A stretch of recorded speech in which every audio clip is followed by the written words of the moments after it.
Hello friends, I am Pradeep Gupta from Minded Online Learning Channel, where you can learn graphic animation, editing and art and craft videos. If you have not subscribed my channel, please subscribe it and also click on the bell icon. Friends, we are dealing with the Maya dynamic side nowadays. It is the sixth part of the video and you will learn here the nail constraint in soft and rigid bodies. To apply a constraint, as I told you, a constraint is a set of the attributes which restrict the movement of an object to one or more directions or lock its sum of the attributes according to the real world physics laws. Okay. So in the nail constraint, what happened when you apply a nail constraint on a body? This body behaves as it is nailed on a wall or on a point with the help of a string. Or you may say it seems like a hanging on or attached to the wall or some solid subject, and its movements remains around this object. Okay. So to apply the nail constraint, I am making a ball here with a polygon and applying a nail constraint. Simply. No change is required right now. A very limited functions are here. Nail constraint is the most simplest constraint in the Maya dynamic. Okay. When you apply the constraint, you find a box has been created inside the object and your body is becoming active now, active rigid body. Okay. Now go to the wireframe mode and you will find a small square box, a small cube or box inside the center of, at the center of the body on which you have applied a constraint. Okay. I am going to select this. You see there is no change right now. Why?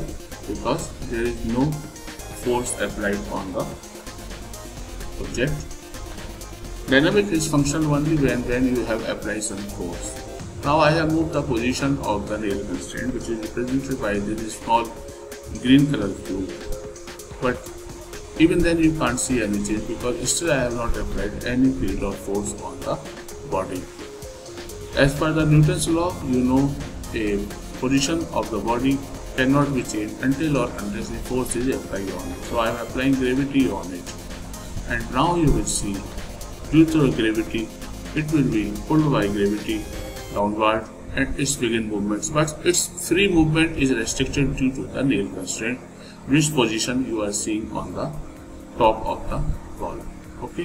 What nail constraint do? Nail constraint restrict the movement of the body according to the field. Now field is also working, but as per the gravity, when gravity apply on any of the object freely move toward the ground.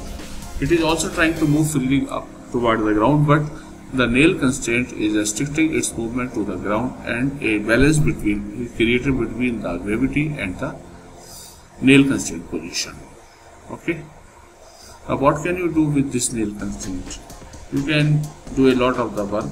Simply you can make a pendulum, which I will tell you later in this tutorial. How can you make a tutorial? Oh sorry, how can you make a pendulum with the help of the nail constraint? You will find some attribute there, because it is a simple type of the animation. What you can change? If you change the gravity value, then what will happen? Due to the gravity value, force applied to the ball will be increased and its movements will be faster. I am increasing the gravity value.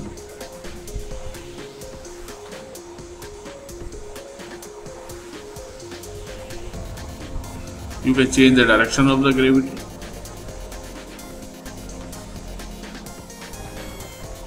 There is no interpenetration in this constraint because only single body is working. As I told you earlier in the earlier tutorials or in the other chapters, that constraints may be applied, or some constraints can be applied on a single body and some need at least two bodies to apply.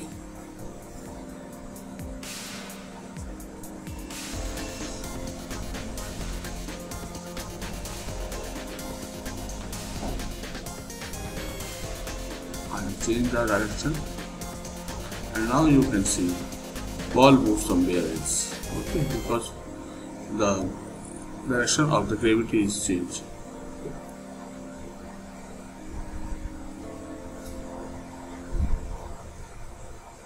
If the value of the gravity is 0, no movement will be occur.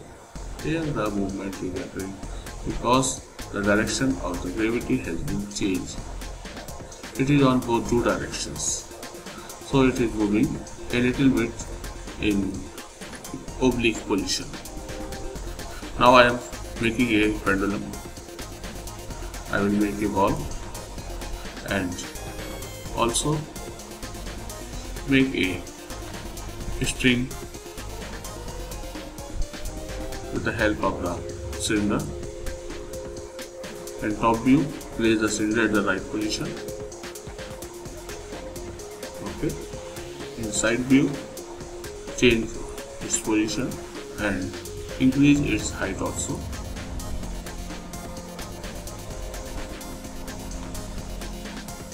Okay.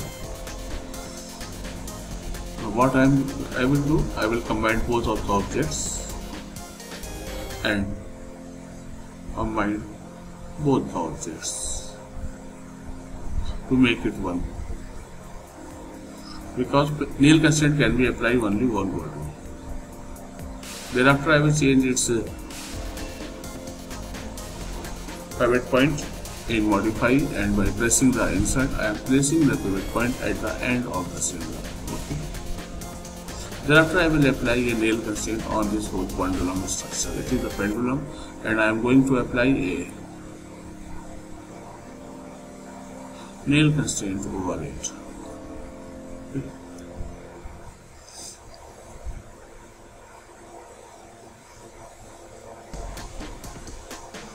Applying the Néel constraint. Okay.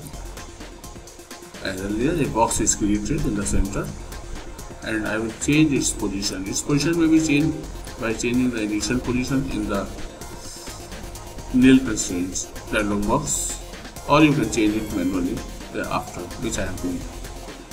Okay. Now what I will do, I will rotate this two direction because gravity will work when the object is away from its constraint. After this, what I will do, I will apply a gravity field over the pendulum model. Apply a gravity field. Now gravity will pull it down, but constraint will try to stop it, and you will see a pendulum is created. As I told you earlier, the speed of the pendulum depends upon the magnitude of gravity. If you increase the gravity, the speed will be faster. In outliner, I have selected the gravity and increasing the magnitude to the 20.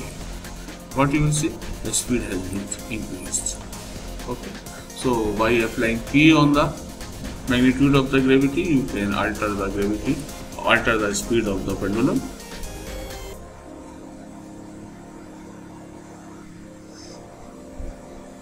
By changing the direction, you can change the, I have converted to the 1. You see, the gravity is now pulling it up, but the constraint is not let it to move. Okay. Thanks for watching this video. You can ask any question in the comment box if you need. I am always available for the answers. Okay, boss. Thank you. Please subscribe this channel once again.